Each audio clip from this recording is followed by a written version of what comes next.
So PS5 System Update 14.0 features that have been announced, along with ones that haven't been announced. There's something to discuss over there, and the PlayStation 6 operating system as well. A couple of things to talk about with the story. Along with that, we're going to talk about new Sony disc support news that recently popped up.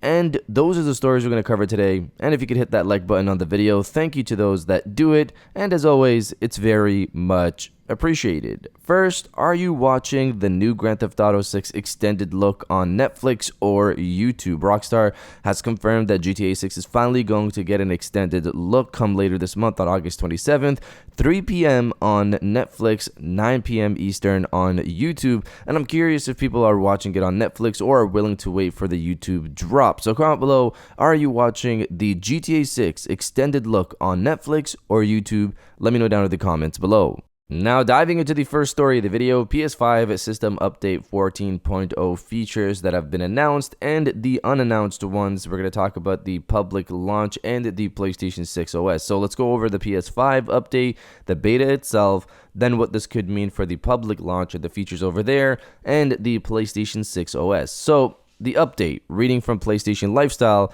Sony is sending out email invites for the August 2026 PS5 System Software Beta Update, which makes changes specifically to the PS5 Pro. There are some improvements for base PS5 consoles as well, but the new firmware doesn't make any significant changes. Here are the main updates included in today's PS5 firmware beta update.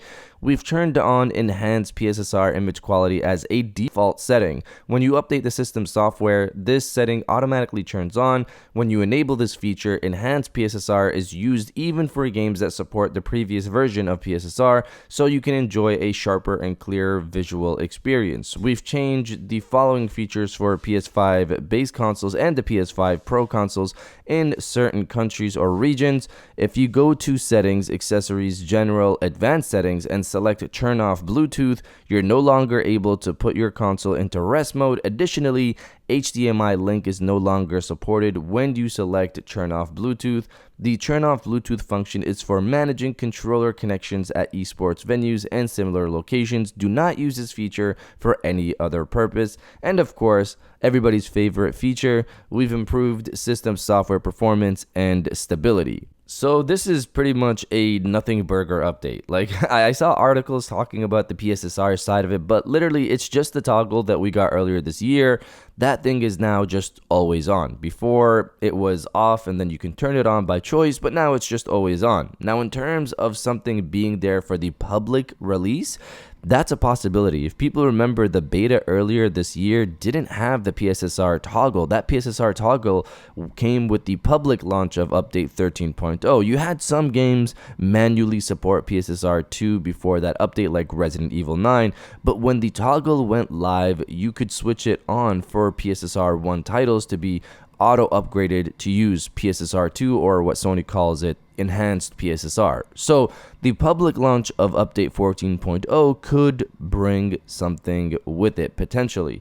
Once again though, this is pretty much a crystal clear indication that Sony has moved over to the PlayStation 6 operating system. The PS6 is still reportedly set to launch late next year, and if people have realized, like, over the last maybe 2 years of updates for the PS5, things have kind of been sparse when it came to new features. Their operating system team has likely moved over to the PlayStation 6 operating system way back then and started work on the next generation OS. I'm personally excited to see what the PS6 operating system is set to bring in terms of just improvements. Like, I want faster editing capabilities for the for the video tools that are on the system, upgrades to how fast you can switch between games, the guide system to be overhauled with, clearly they're getting AI support on the system, so you don't have to go online to gain information when you're playing a game, etc. Those are just improvements. I'm excited for whatever new features we don't know are about to come with the PS6. But hopefully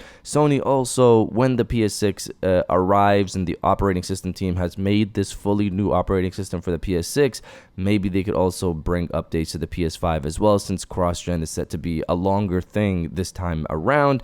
And hopefully it's not just, hey, we're just getting PS6 updates and PS5 is not really getting anything exciting anymore. But I'm wondering if that's how it's going to play out. Of course, let's see what Sony showcases next year for the PlayStation 6. And if you're enjoying the video so far, hit that subscribe button and join our growing community on our way to 150,000 subscribers.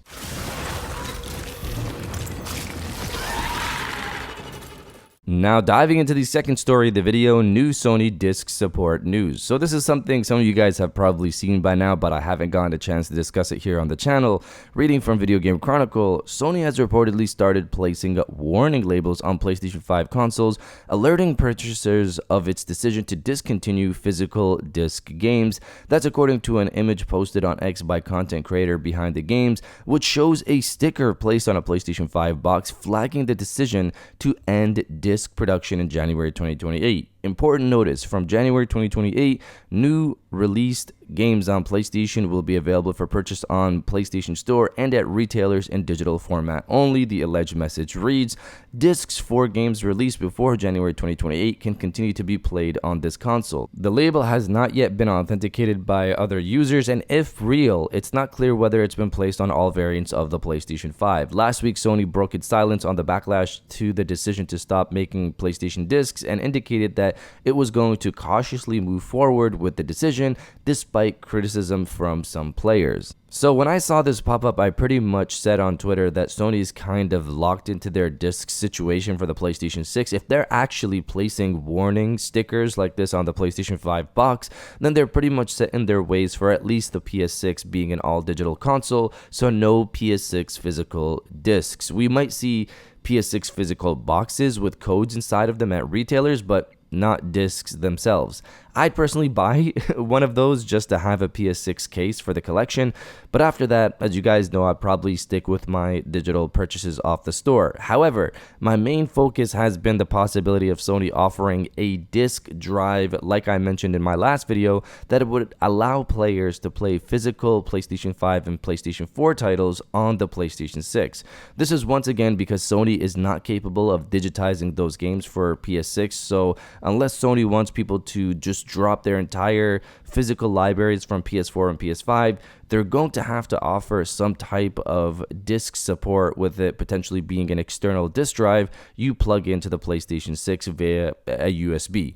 And of course, the long game has been that Sony would offer more digital rights ownership, and we're seeing lawsuits come up against Sony in relation to this, so we'll see if that actually develops into anything. But you guys let me know if you're going to buy GTA 6 via the digital code in a box version or the PlayStation Store. Let me know down in the comments below, and if you guys did enjoy this video, please hit that like button as it always helps, and subscribe if you're new. I got new videos every Monday, Wednesday, and Friday, and now I'll check you guys out on the next one. And welcome back to the after show. This is the part of the video where we have a little fun down in the comments below. If you're old, welcome back. If you're new, welcome. For today's thing, what I want you guys to do is to body, obliterate, destroy, and overall harass the comment section with "It is finally time." This is in reference to the GTA 6 extended look. We're finally getting that potential blowout of gameplay, and people have been guessing as to when we're going to get trailer 3 and all of this speculation and stuff like that, but no, we're here. GTA 6 is getting its proper reveal, or what I assume is going to be its proper reveal, come August 27th. If you're excited for that like I am, destroy the comment section with "It is finally time," and I'll definitely heart those comments like I always do, because I appreciate everybody who stays to the end of my videos. And now, I'll check you guys out on the next one.